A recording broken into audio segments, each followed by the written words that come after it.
Welcome to you all. I'm Doris Epstein, co-chair of the Canadian Institute for Jewish Research. Tonight, CIJR, Canadian Institute for Jewish Research, presents this vitally important examination of Israel's geopolitical position within the world. CIJR founder and executive director, Professor Fred Krantz, a historian, and political columnist Barbara Kay will tackle the monumental issues facing Israel today, including the US, Iran, China, and Russia. Before we continue, though, today marks Yom HaShoah, Holocaust Memorial Day. We remember, we will never forget. The millions of Jews, men, women, children, women who lost their lives, who were murdered simply because they were Jewish. Now, a big thanks to our community sponsors, Canadians for Israel's Legal Rights, CILR, and the Canadian Education and Antisemitism Foundation, KF, for helping to publicize this event. Now, a little about CIJR. The Canadian Institute for Jewish Research began over 35 years ago in Montreal. A group of professors headed by Professor Krantz, actually it started in his basement, their first meetings. They were seeing rampant anti-Semitism on the campuses of Montreal. They began organizing lectures, symposium, conferences, anything and everything to fight the misinformation and bias against Israel and the Jewish people, a goal that continues to this very day, and with greater urgency. Through CIJR's publications, such as the Daily Briefing, you can depend on in-depth, fact-based analyses of Israel, Jewish culture, and world politics, information and news that you will never find on mainstream media. Tonight's talk by Professor Krantz channels his decades of editing CIJR's publications, decades of research and analysis, to deliver to all of us the world events that are having a profound impact on Israel and the Jewish world. Moderator Barbara Kay is well known to all of you, one of Canada's most widely read and often controversial journalists. Author of 4 books, she's been an opinion columnist with the National Post since 2003 and an opinion columnist with the Epoch Times since 2019. She's never afraid to tackle any topic and never intimidated either by popular opinion or by political correctness. So get your questions ready. Use the Q&A icon. Get your questions ready. We are going to start in just a sec. Just after I remind you that CIJR is a not-for-profit organization whose work with students and for Israel is entirely dependent on tax-free donations. And now, Israel and the world. Thank you, Doris. Before I begin, I'd like to thank not only Doris Epstein, but Machla Abramovitz and Alan Herman and David Stamler, without whom this program could not have been developed or brought to you. So I give thanks of the entire CIJR family to these lovely people. Tonight's seminar is entitled Israel and the World. I'd like to begin by citing 3 passages from a text which we have recently read, the Haggadah, recited at Pesach. I'd like you to keep these passages in mind as I look at the contemporary history in which Israel is enmeshed, is a part. The first goes like this. In every generation, they stand up against us to destroy us, and the Holy One, blessed be he, saves us from their hand. The second citation in the Haggadah is, pour out thy wrath upon the nations that know thee not, and on the kingdoms that call not upon thy name. for they have devoured Jacob and laid waste his habitations. And the third quotation is from the very last line of the Haggadah. Next year in Jerusalem. Next year in Jerusalem. These passages are more than metaphors. They echo through the contemporary history and politics of the Jewish people and of the refounded state of Israel, which we shall chronicle and interpret tonight. Keep them in mind. They express the rhythms of Jewish history, and they reflect the fact that the Jewish people have not only been affected by history, but has been a part of history. More so, Judaism, the Jewish people have created the bases of the Western, and even, one might by extension say, the modern world, insofar as individualism, justice, the welfare of the community, limits on the state, and many of the things we consider as essential to a modern democratic society were pioneered by the Jews, biblically and then historically, post-biblical. God, if you just think for a moment, I don't want to get too philosophical here, but if you read Genesis, Bereshit, God creates nature and man, and in creating nature and man, God creates history. We Jews are in history. We have in fact created history.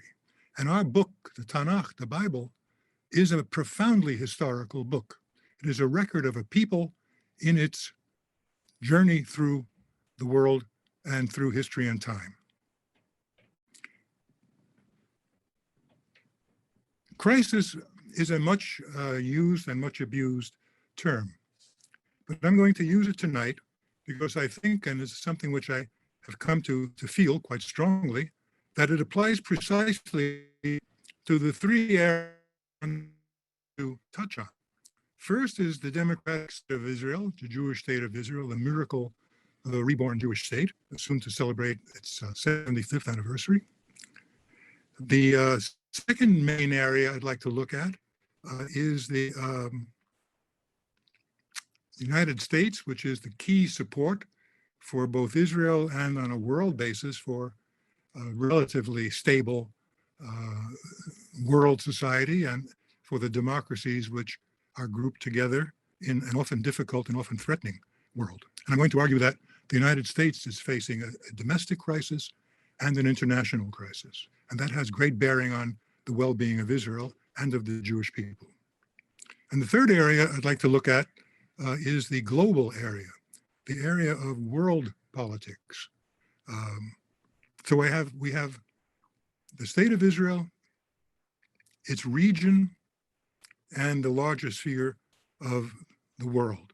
And they should be seen, I think, and it's not often done in much of what we read and see and hear. They have to be seen interactively.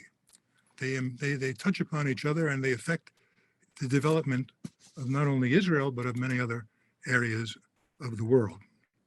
And all of this is complicated, by the way, by the rise of China, as we will see, as a great power, as a great nuclear power, and by the way, the spread of nuclear weapons to the point where a backward theocratic state like a mulocracy like Iran is on the verge of having nuclear weapons, a genocidal state.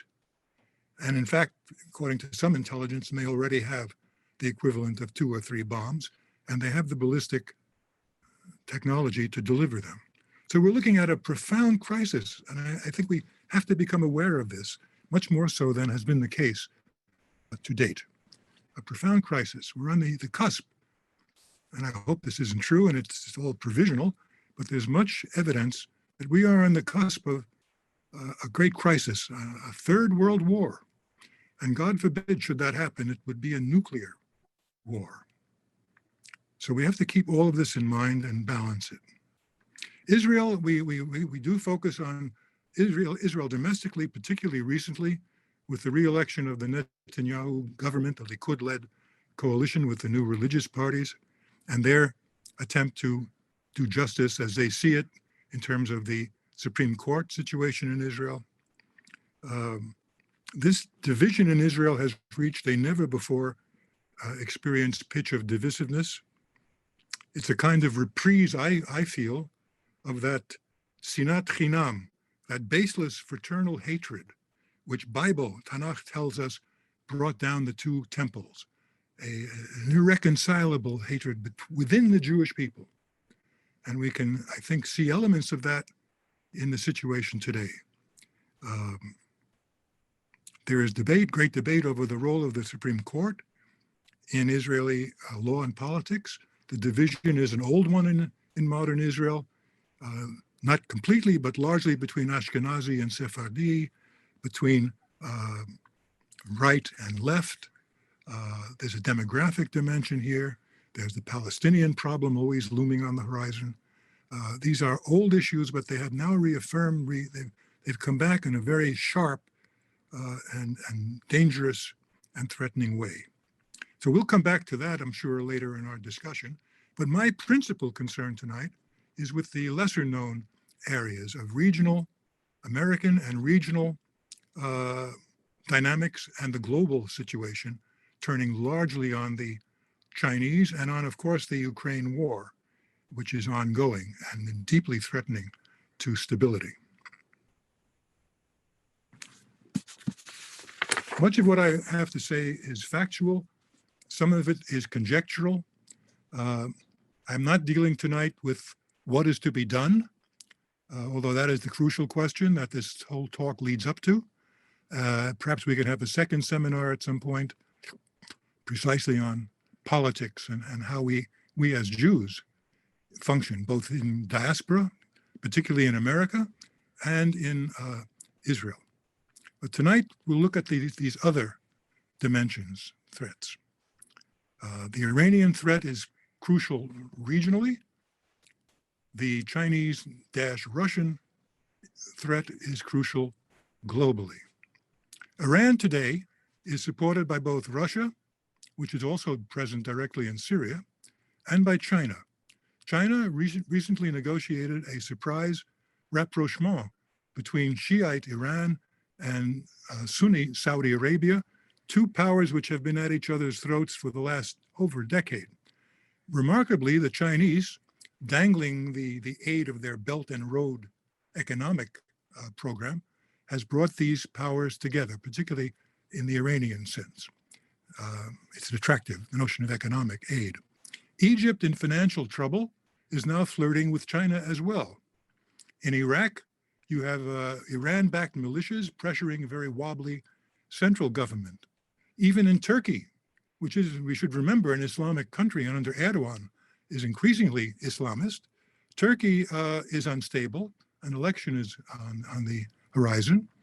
And Turkey is turning to Russia for oil and supplying elements of weapons as well to the Russians, and to China for economic support. So it's a new order in the Middle East. For 50 years, post-World War II, certainly post the '67 war, the United States has been the dominant great power in the Middle East.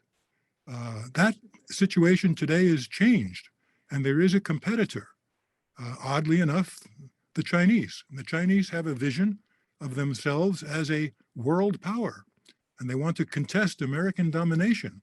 America stands in the way, in a sense, if you draw back from the situation, America stands in the way of the Chinese imperium. And Xi Jinping remembers this. He's a good historian. He remembers the days in which China was the world. China was civilization.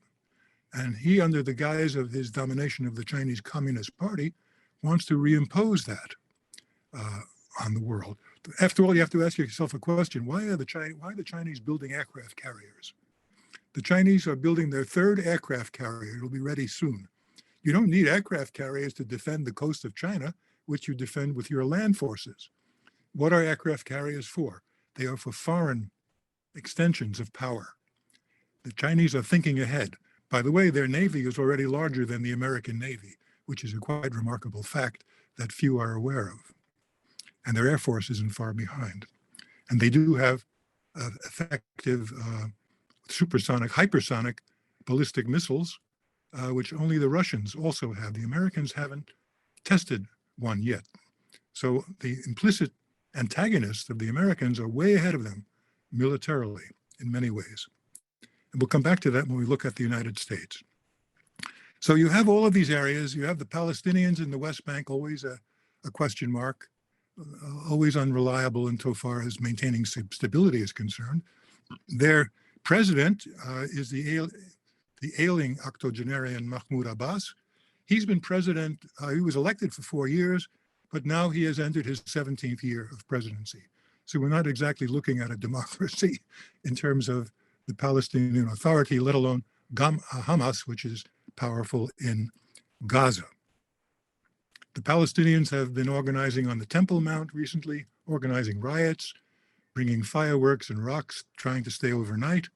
And when the Israelis sought to force them out, their allies, the Hamas people, started shooting rockets once again at Israel.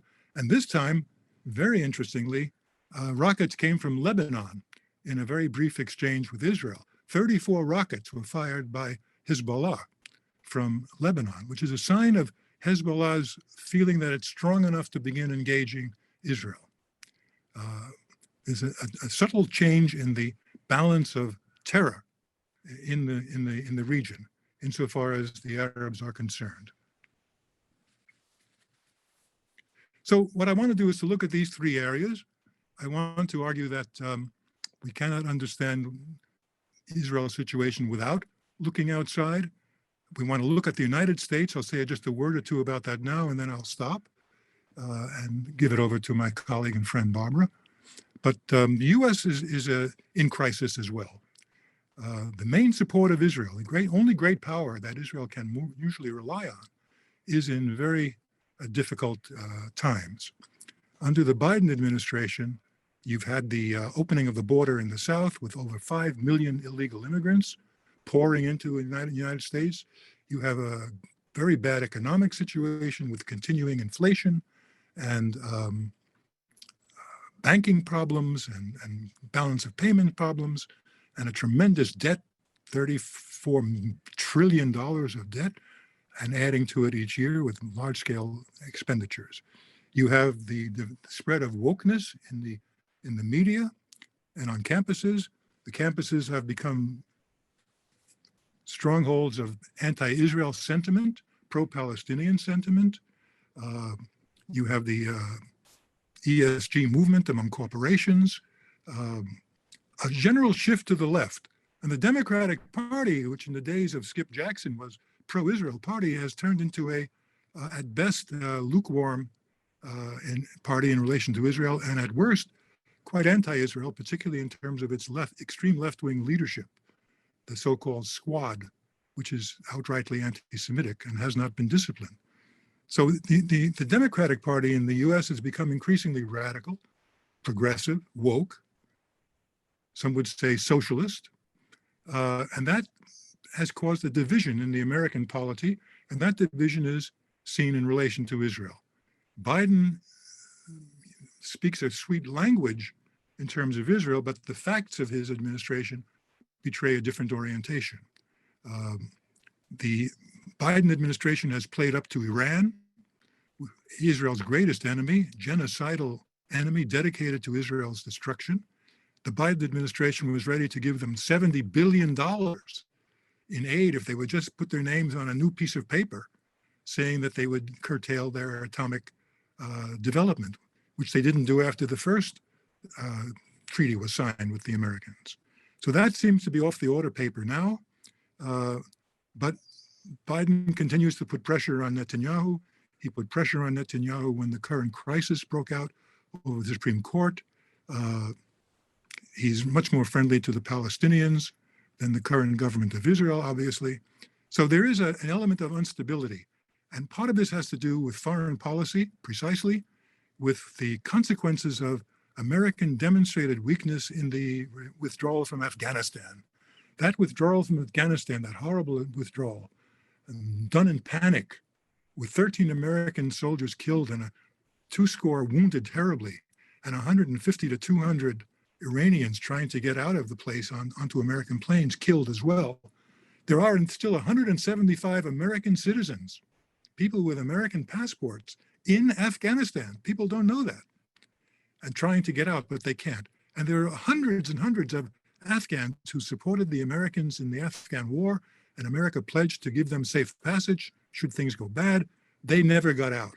And instead, over half of the Afghanis who did get out had nothing to do with America, just happened to flock to the airport and crowd onto the planes, and today are giving us a lot of trouble in terms of crime and dope in various parts of the US that they went to.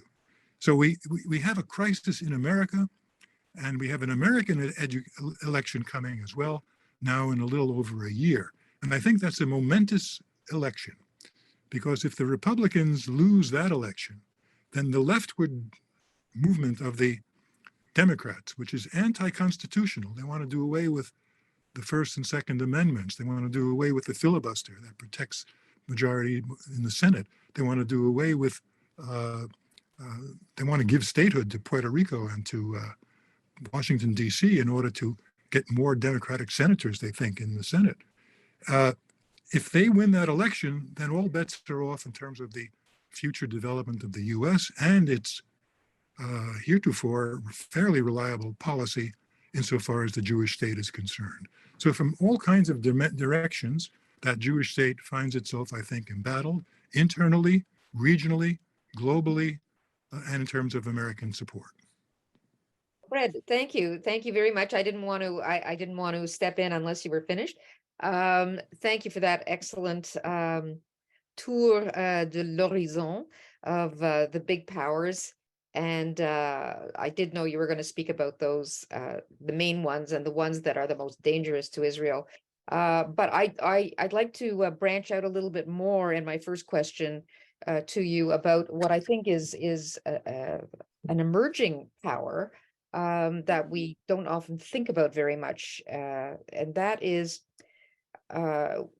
Israel seems to have lost that momentum with Saudi Arabia. It looks like that's not going anywhere, and that's, of course, a blow to hopes for the Abraham Accords.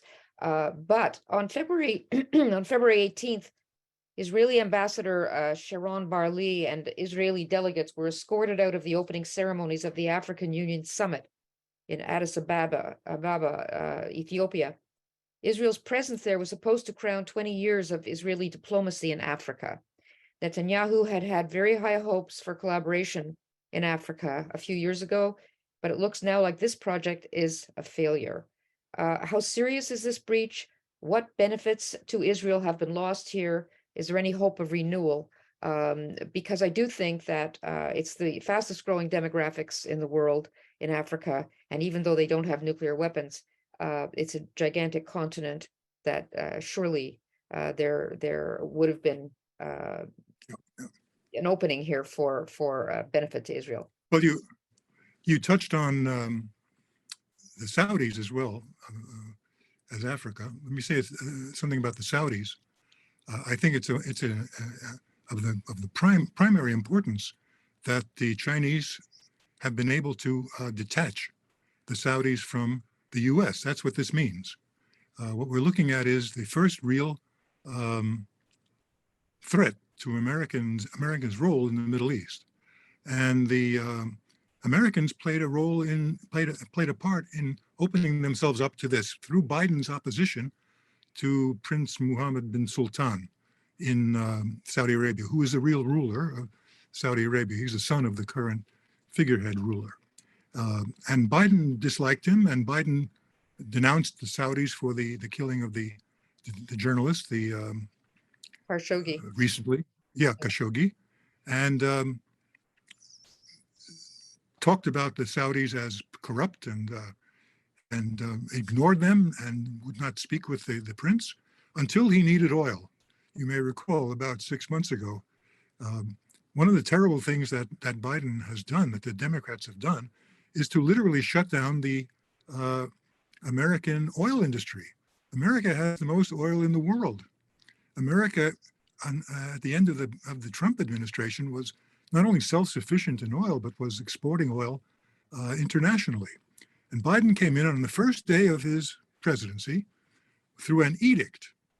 And this is, by the way, part of what people criticize him and the Democrats for. He isn't ruling democratically, he's ruling by edict. He simply said, no more production of oil, no oil pipeline I'm keeping a promise. He's very big on climate change, ecology, and electric cars. I've just published an article in Briefing on the politics of the electric vehicles, which people might be interested in. So Biden brought this down on himself in a way, and it was noticed that when he did visit Saudi Arabia, trying to get them to pump more oil, when the prince came out to greet him, they didn't shake hands, they touched fists. And the media, the American media, which is pro-administration, immediately said, you see, it's not as bad as we think. They're touching fists, It turns out that that is a Saudi custom. When you don't like someone, you don't want to even touch his fingers of his hand. This was a negative thing, which the Arab world understood, but I gather, but which the American press did not. So we got to be very careful. The Saudis are shrewd, and they know how to play the ends against the middle. They may be orienting towards the Chinese or towards even the Russians to put pressure on America to be more forthcoming to their needs. But one of the things that they did recently, you may have noticed, the Saudis and the Russians acting together, not within OPEC, but acting as independent oil producers, cut back their oil production another 1 million barrels a day. About 5 or 6 months ago, after Biden was turned down in Saudi Arabia, OPEC cut oil production by 2 million barrels a day. That is why if you look at the gas pumps lately in America and Canada, the price is inching up. Prices are going up as the summer high utilization of cars season approaches. And the prices are going up because the Arabs and the Chinese and the Russians have cut back in order to push the price of oil up, make more money. That goes directly against the Americans' interest. So you have the Saudis now acting against American interest, whereas generally in the past, they work with the Americans, okay, who support them militarily, after all. Now in Africa, one of the terrible things that's just happened is the coup d'etat in Sudan. Yeah. Sudan is the third largest country in Africa in terms of geography, and a major source of diamonds and other minerals. And a Russian-backed colonel has taken on the military government of Sudan. And they are engaged in a vicious civil war. There are at least 100, maybe more people killed already. And it's a destabilizing war. South Africa is playing to China, by the way. South Africa is an economic basket case and looks to the Chinese for support. The Chinese are very interesting. Just to make a point here, their Belt and Road Initiative has seen them expanding all over the world. People don't realize it, but China now controls the 2 ports at the eastern and western ends of the Suez Canal. Okay, they've become the custodians of those ports. China has opened up military bases in Africa, in Djibouti, and they're trying to get one in the United Arab Emirates, I believe. And you got those aircraft carriers that I talked about earlier. So China is expanding, and Africa is the Africans remember that in their colonial struggles they turned to the Soviet Union for support and for weapons. The West wasn't initially forthcoming, of course, because Britain was divesting itself of its colonial empire. The American was supporting the British. So the African situation is mobile, very mobile. The Saudi situation, I think, can go either way, but it doesn't look very good. Weapons are very important, and weapons, many of the Arab countries now are once again looking to Russia for weapons. For a while, after the Six-Day War, they realized that Russian weapons weren't very good. They relied on American weaponry. Now they're turning back. The Russians have developed some superb weapons, although it's not very clear that that's the case in Ukraine. But certainly in terms of African countries, Russian weapons are cheap and they're available. And one of the big problems at the moment, of course, is whether the Chinese, whose entire military is based on Russian equipment and imitation of Russian equipment, will come to the aid of the Russians in Ukraine. A very dangerous situation in the Ukraine war. I better stop. Yeah. Okay, I'm going to ask you, I see there's quite a number of questions coming in from the audience, and I think they deserve most of the time. I'll ask you one more question, and this one has to do with what is, I'd like to know. Well, I have two questions. One was the relationship between Israel and the European Union. What are its strengths and weaknesses? I have that question, and I have and will Israel be forced into alliance with right-wing East European nations? That's one question I have, and you can decide between that question and a question I have about Canada. So, Okay. uh, the question about I'll Canada. take that one. I mean, yeah, You prefer Canada or No, Europe? no, I prefer Europe. I think Europe is very Okay, do more Europe. important Do at the Europe. moment. Yeah. Yeah. I'll do Europe. The relationship between Israel and the European Union is a complicated one. The European Union countries are, I think, one of the two major trade partners of Israel in many ways, and that's quite important to Israel. On the other hand, the European Union has been standoffish insofar as certainly any right-wing, so-called right-wing Israeli governments are concerned, and much more pro-Palestinian than many other entities in the world.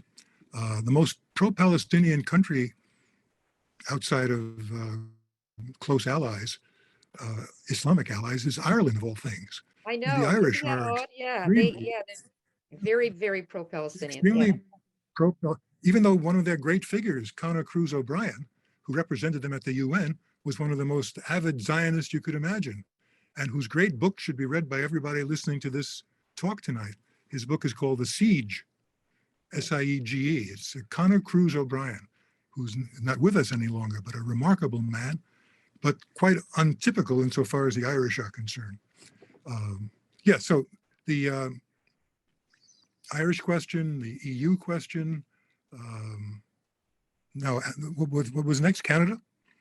Yes, Why don't you Canada. give me?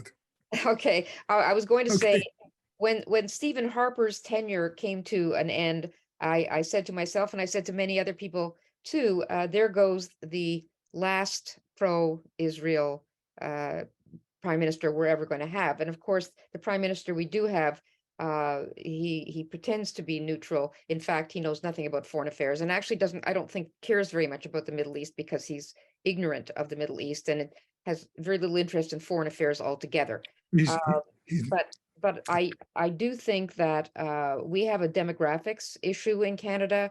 Our Jewish population is static and small, quite small, and other populations, because of heavy immigration, are rising in numbers exponentially, and these people all have votes. And I don't even think a conservative government can resist pandering in a sense. This particular government that we have now does pander to yeah. but okay, so that's my question. Well, I think Canada, it's an interesting thing. Canada was a remarkably powerful, strong country during World War II. Canada hit way above its batting average, so to speak. A remarkable country in terms of military stuff, in terms of merchant marine, in terms of Canada had the 5th largest navy in the world at the end of World War II. Canada today doesn't have a navy. Canada today has trouble building a ship. It's a remarkable transformation, and the Trudeau government has terribly weakened the Canadian military. And when you weaken the military, you have less and less influence in the world. There is a realm of power in the world that has to be taken into account. Canada demographically is small. Militarily, it is weak. Its contribution to the Ukrainians, I think, recently was 4 trucks. Yeah. Four trucks. Mr. Trudeau, he seems very close to Xi Jinping. He's close to the Chinese, and he even at one point was admiring the Chinese government model, which we know is authoritarianism and genocide. After all, how do you They get admire things that? done, he said. They get They things get things done. done. Right. That isn't true either, but generally. But I don't think Canada is that important. I hope it could be more important with proper policies, of course. And it's not only the size of the Jewish community. After all, the American Jewish community is a tiny percentage of the American population. Yet at one time, fairly recently, when it acted in a unified manner, it had a great deal of political wump. Okay, it did. It doesn't anymore because it's no longer unified. And I think that's true in Canada to some extent too. But most in Canada, the Canadian Jewish community has this in common with the American Jewish community. It is extremely liberal. Okay, in Canada, for the most part, Jews vote for the Liberals, or maybe the NDP, but vote for the Conservatives, not typical. In the United States, Jews vote for the Democrats, right? There isn't a third party at the moment in the United States. Objectively, that's wrong, particularly as things have developed, particularly as the Democratic Party has developed. It's an irony, I think, one of the great ironies of our current history that American Jewry votes for a government which is antithetic to Israel in many ways. It was certainly not wildly supportive of Israel. And that the guy who did so much for Jewish issues and for Israel, Donald Trump, who was wonderful for the Jews, right? Wonderful, fantastic, and domestically and internationally. I mean, we're back, we have Jerusalem. He gave certification to Israel's, he's a wonderful guy, and he deserves that town they named after him up in the Galilee. But the Jews are against him, for the most part. Not Orthodox. To be fair, Fred, I mean, yeah, I'm against him. I have my limits for Michigas and his. I'll tell you something that I have learned at some pain. There is a difference between what is moral in politics and morality in politics. Mm-hmm. If you treat politics from the vantage point of morality, you run the risk of destroying the thing that you try to preserve, as Biden has done with Saudi Arabia. Biden's such a wonderful fellow, he took exception to a seeming murder.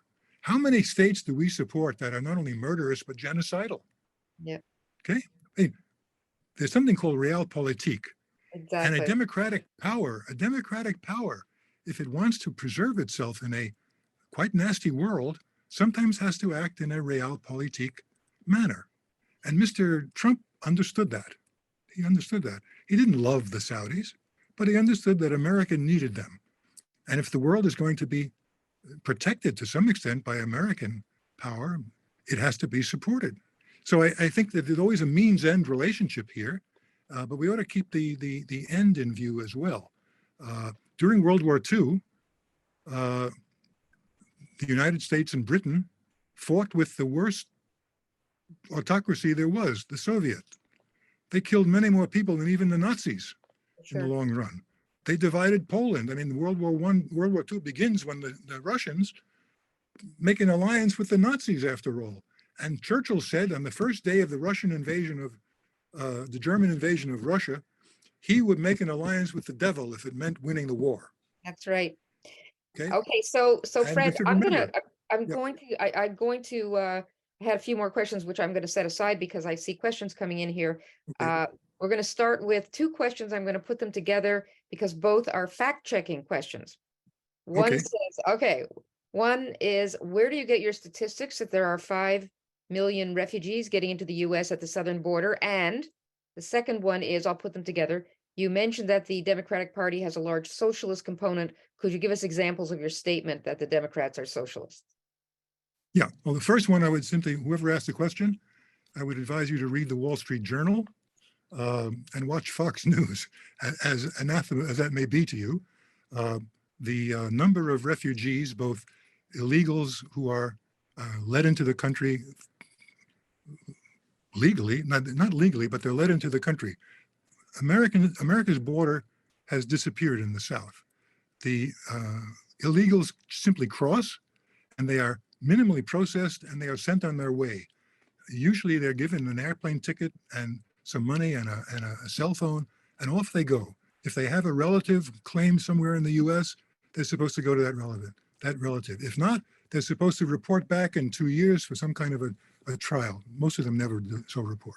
Then you have the so-called, what are they called? The runaways, the ones who don't come to your border police. They just try and get in illegally and run away. And there are 200, 300,000 a year since Biden came to office who are runaways. And every word out of the mouth of the immigration secretary, Mayorkas, every word out of his mouth is a lie, including and the. So I would read the Wall Street Journal, read the New York Times. Sometimes they have a decent article with statistics, but this is proven. There's no problem there. What was the other question? The other question is an example. Oh yes, a Democratic Party. There are any number of left-wing Democrats who call themselves socialists. Ocasio-Cortez is one of them. Tlaib, I think, is another. There's a wing of socialists in the Democratic Party called the Progressives, who are mostly socialist. It's become apparent that the viewpoint of many of the Democrats is highly statist. It's highly, it's the state which gives you your identity. It's the state which provides for you. They are anti-individualist. They are pro-planning. This whole thing with the electric vehicles, I argue in the article I just wrote, and there you'll find statistics as well, is set up to, in fact, destroy mobility. You want to destroy the mobility that a gasoline engine gives you. You want to have the electricity, which would run the whole system once everybody has an electric car, will be controlled, of course, by states and by the federal government. People are beginning to write now about the possibility of what they call the 15-minute city. The 15-minute city. You have government-supported think tanks, left-wing think tanks, ecological think tanks, talking about a 15-minute city, which means that everyone will live within 15 minutes of what they need for living, food, recreation. You can get there on foot or on a bicycle. And you don't need a car. We won't need cars.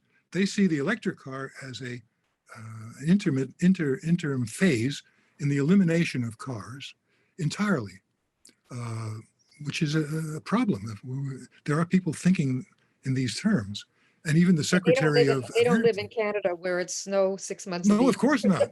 But think for a moment, I don't want to get into the weeds on this, but think for a moment, there are 250 million cars in Canada and the US, give or take.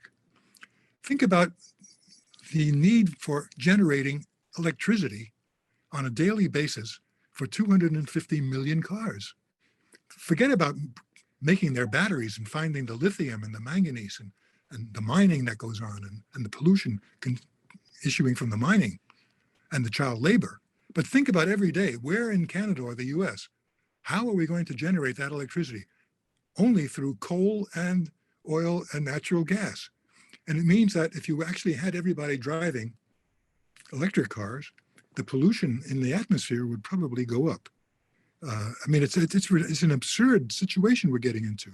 I agree. Fred, I agree with you, but I think we're getting a little off topic. I mean, okay.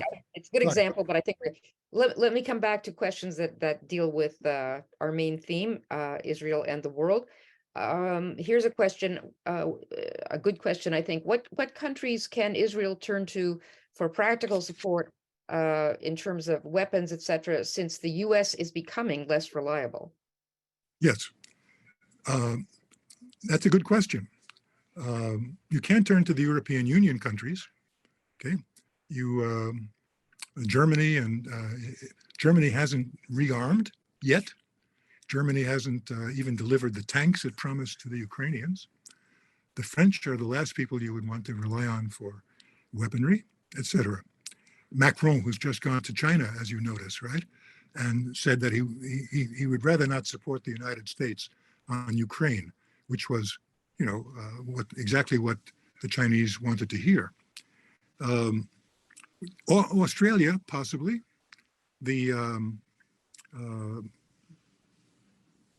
Australia, it's hard to tell. Latin America, there was a moment in which Israel was working out relations with Brazil prior to the last election, in which the socialist Lula da Silva was returned by 1% margin in the elections.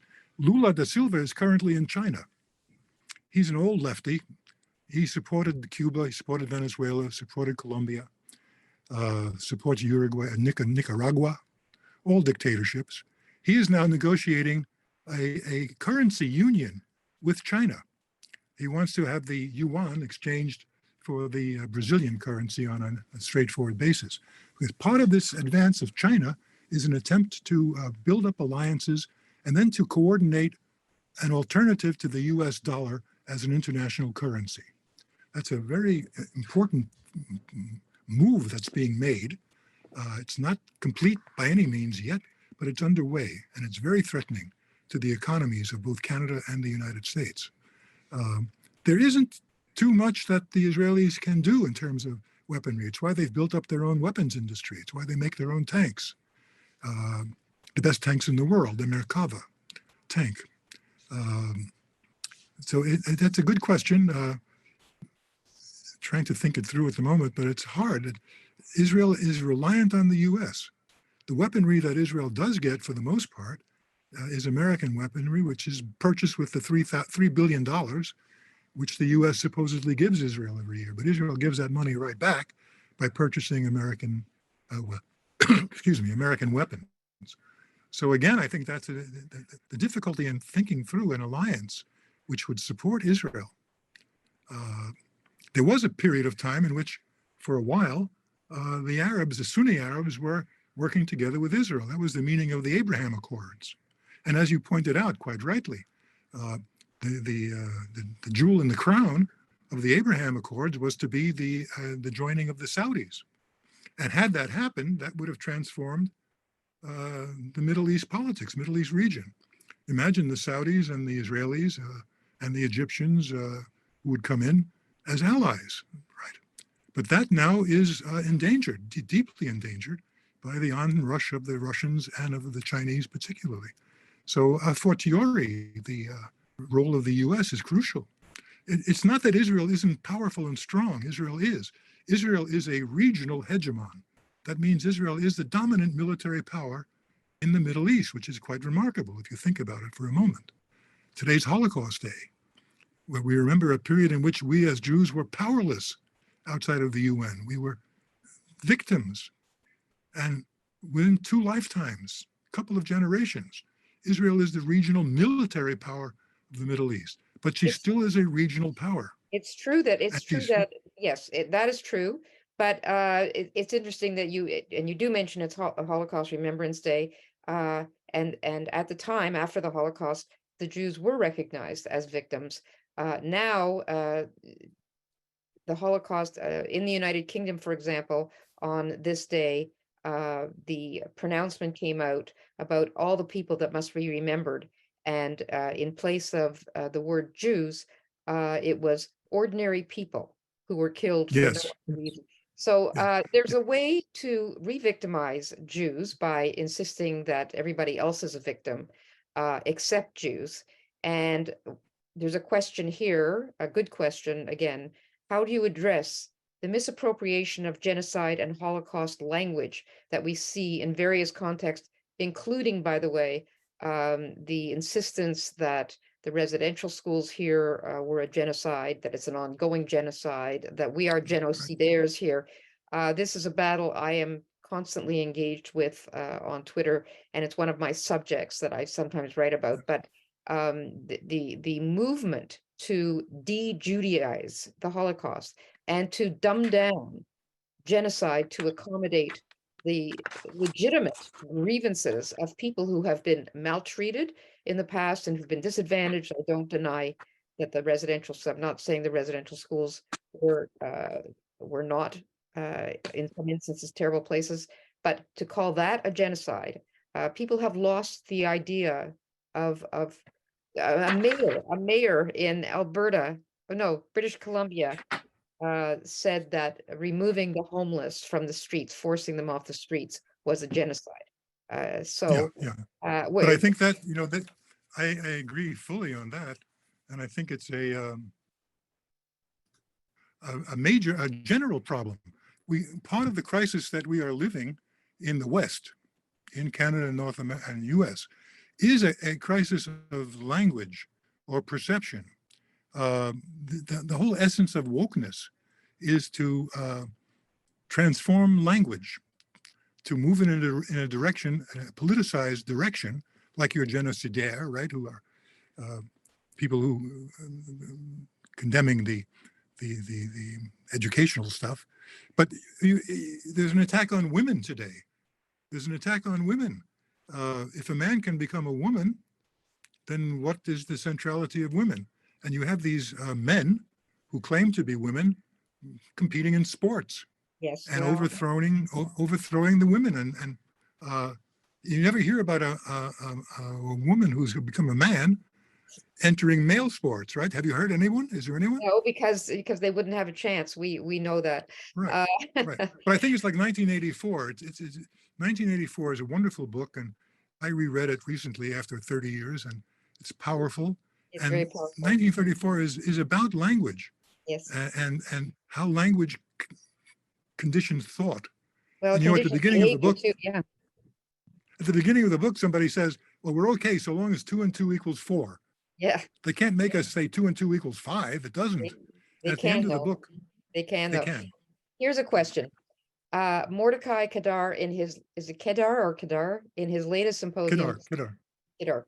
In his latest Yeah. symposium states that when, not if, there will be another war against Israel, Lebanon will have unfettered access to the Mediterranean due to the latest oil agreement with the previous Israeli government. Is it possible to frustrate or bypass that agreement?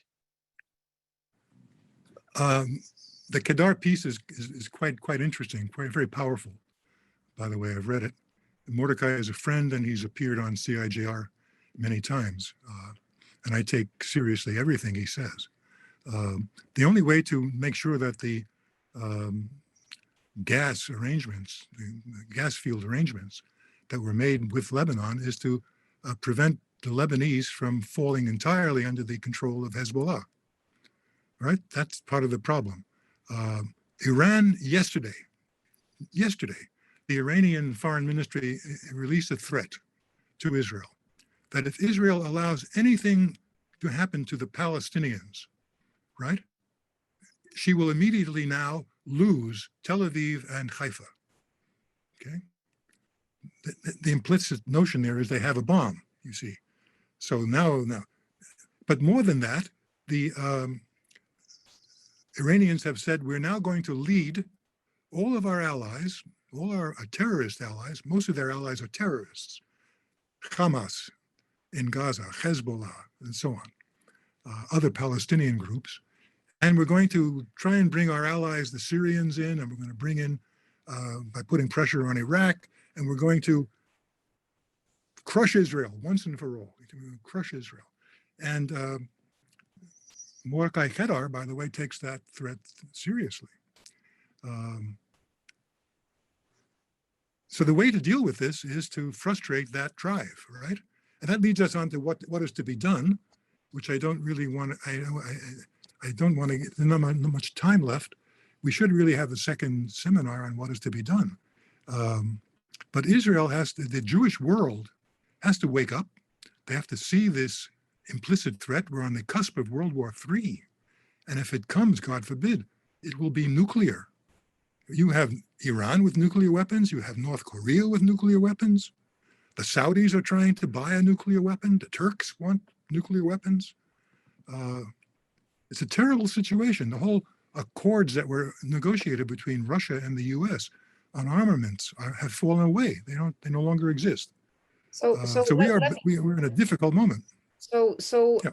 We've heard for years that if Israel thought that, I mean, it's like we're 2 seconds from midnight and have been this way in terms of Iran having the bomb for quite a number of years now.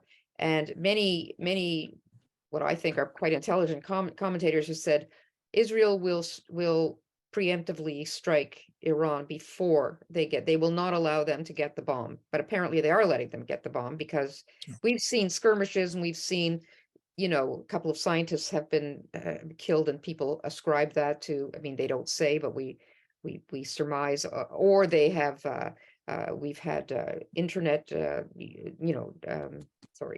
digital attacks, that kind of thing. Do you think that there will be some kind of a major strike in order to prevent this happening? I mean, Okay, well, do you I would, think Iran is bluffing? First, do you think Iran is bluffing? no, no, Okay, no, so if they're I not don't, bluffing, no one with any expertise in this field who's followed it for years thinks they're bluffing. okay, The only question is the rapidity with which they can move from having the fissile material, the actual material, the 90-degree uranium, and making it into a bomb, into a warhead, and then putting the warhead on a ballistic missile, which will carry it properly and land where you direct it. That takes some time. And the question is whether they already are, so stage one is getting the fissile material, stage two is making the bomb warhead, stage three is affixing it to a missile and testing. The only question is what stage are they at? Have they already finished one and are they into two?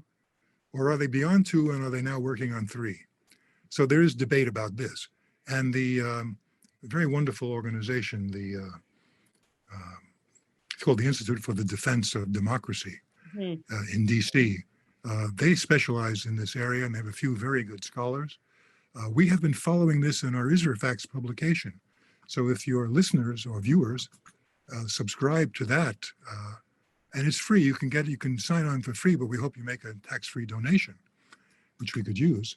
But you will get all the detail there, because each daily ISRFAX has 4 primary articles and 4 supplementary articles. And between those 8, if you have the patience and time, you get filled in great detail.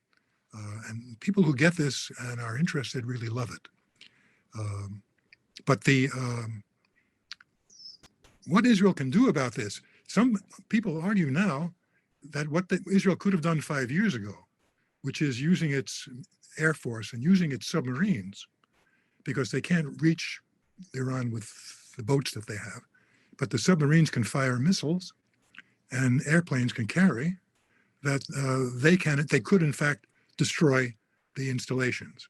Now a number of those installations are buried deep under rock mountains, okay?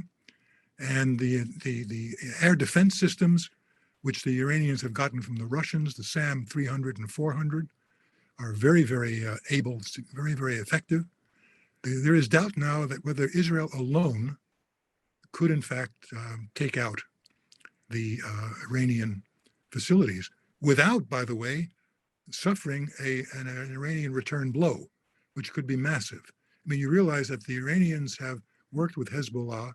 They've got some 2,000 relatively advanced missiles scattered all over Lebanon and parts of Syria, in addition to their own ballistic missiles, right? The implications of not succeeding on the Israeli side, you have a strike and it's fairly good. You took out 3/4 of what they've got, but they've got a quarter left and they launch at you. Their idea is that if you launch a couple of thousand missiles at Israel, you will soon exhaust the Iron Dome system and Israel will be laid open to devastation. So what do we conclude from this? All the more important, I would think, unless the Israelis have something up their sleeve that I'm not aware of. And by the way, we're talking about a potential nuclear strike here, okay? Given all of this, and again, caveat, unless the Israelis have something we don't know about, the American support is crucial, even to the point of these immense bombs, these 3,000, 4,000-pound bombs, which can penetrate 100 feet down through pure rock and destroy installations. The Americans have them. Would they loan them to the Israelis? By the way, that's why the Chinese situation in relation to Taiwan is so important, because the question is, what will Biden really do, given what he did in Afghanistan? Okay, will he follow through on his pledge to support the Taiwanese? Or will he decide that nuclear war over Taiwan, which is what looms, is not worth it? Now we have Ukraine, and the Ukraine I haven't touched on very much, but Ukraine is a very interesting problem because the Americans have already invested $200 billion in over a year in supporting the Ukrainians against Russia. So far, without any real American troops. There are a few troops helping with artillery, automatic artillery training. But so far without. Does Ukraine imply that the Taiwanese can breathe easy, that if the Chinese attack, the Americans will support them? Or is the American refusal to give the Ukrainians the ultimate weapons they want, the jet planes and the long distance rockets which can reach Russia, does that imply that the Americans don't want the Ukrainians to actually win the war in some decisive sense, but they prefer a stalemate? Well, if that's the case, then Taiwan again becomes a question mark. And by the way, if Taiwan is a question mark and the Biden administration is reelected a year from now, what warrant do the Israelis have to think that they will get the unconditional support of the United States? You see? I think that's the big question, and I think that's what is on all our minds, and what's creating a lot of fear. And realistically, it's warranted. I know this isn't. I know it's not. I know it's not your job to give us hope or to pep us up or to. Well, you're quite right. I mean, yeah, there's a famous statement by Freud, Sigmund Freud, great Jew, in his Civilization and Its Discontents.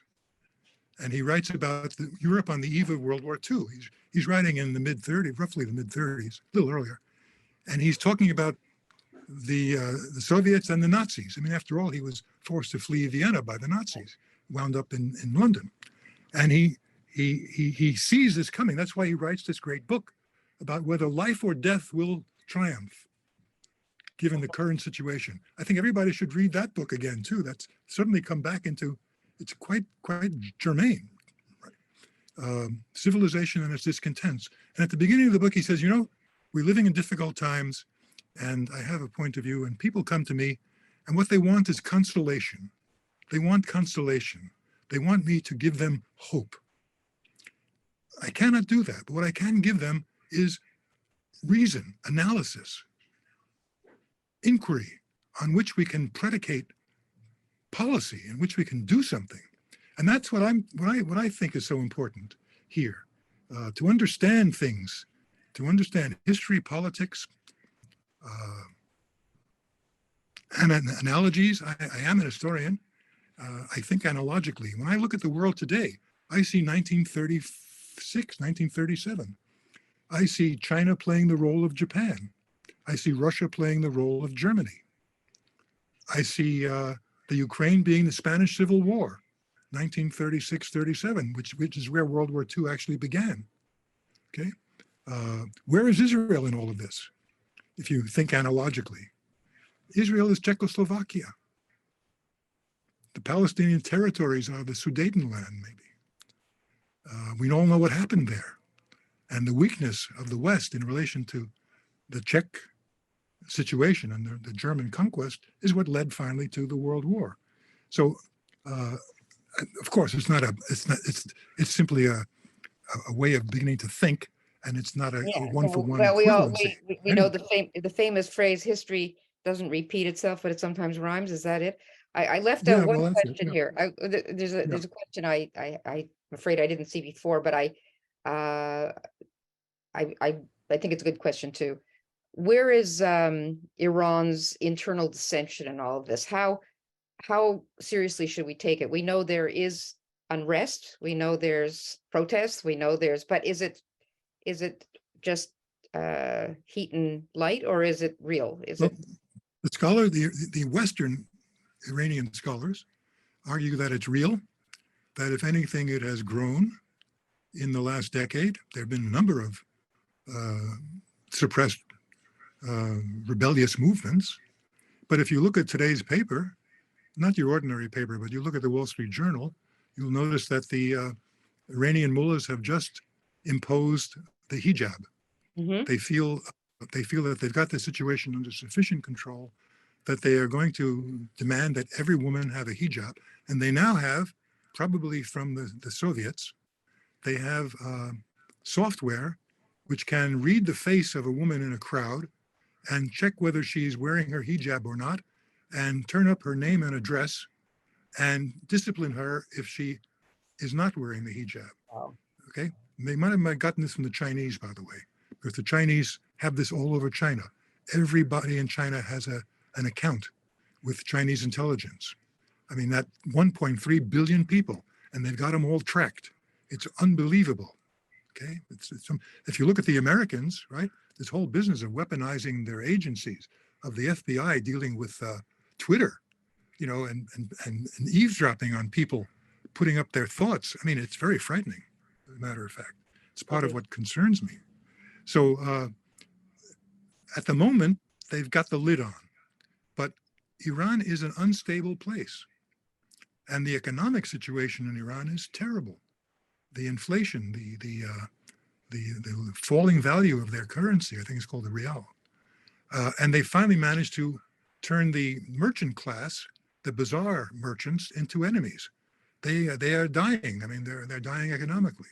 So now you've got the popular opposition, and you've got a kind of middle class opposition potentially coming together. So it's an unstable place, which is part of why they give in to Chinese pressure to connect to the Saudis, their traditional enemy. Yeah, I would just, toward the end here, I don't want to be too depressing. One of the facts of life about the Chinese is that they don't have allies, right? They don't have a very strong alliance. They're trying to forge one, but it's not easy. The Americans and the British and the Europeans and the Australians have allies. India is crucial.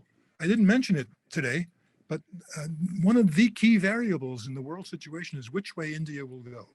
Will India orient towards the West, and she is a democracy and there is capitalism, or will she, in her underdevelopment, orient towards the Chinese? Right? Actually, but they have India just surpassed China in population. So that's right. Most populous, yeah. And people don't realize that they have a common border up in the mountains, I think, Right. the Himalayas. And it's And they have volatile. fought two or three border wars.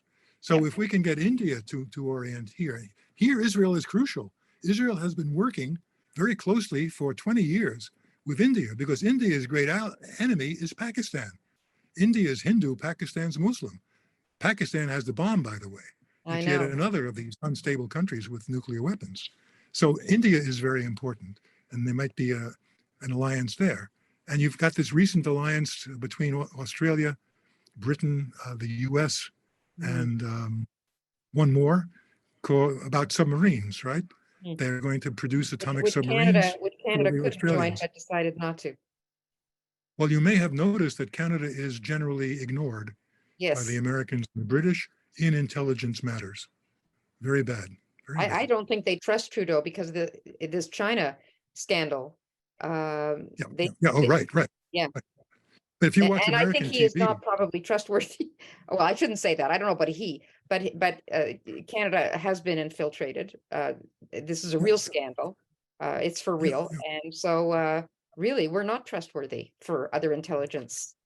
the American media, they call it the regime media. They're very pro-administration. But the American media didn't like the put down of the truckers when the truckers were Freedom demonstrating. Convoy, no, they didn't like that at all. Freedom Convoy, not at all. In fact, if you watch Fox News, every time they mention Canada, I know they a hate it. photograph of Trudeau in his blackface comes up, Yeah. with a turban. Well, that's a good note to So- end on, probably, because we got a laugh out of that one. So, Yeah. send them home laughing, right, Doris? I agree. I'm sitting here feeling very bleak and at the same time grateful for the insights of this overview. Instead of seeing bits and pieces, instead of seeing a battle in Kharkov, we are seeing an overview. We're seeing the interconnectedness, the shifting alliances, the shifting powers, and how they're impacting us. But I very much would like and look forward to what are we going to do about it? Do we just have to take it? These big powers. Fred says we need another webinar for that because that wasn't his I'm remit today. 100% for it. 100%. I thank you both. I look forward to a next webinar with the two of you. And thank you for your insights, for the tackling of a hard, difficult subject. But you got not just for the sexiness of the violence and the blood on the street, but the root of the conflict and how that is affecting us today. So tune in for our next Zoom, which is going to be Judea and Samaria, from a recent Aliyah, Ezra Ridgely, a filmmaker, Canadian filmmaker, which many of you know, who made Aliyah recently. Why does he choose to go when he could go anywhere in the world and stay in his comfortable Toronto house? Why does he go there? June 13th. Thank you all, and we'll see you next time.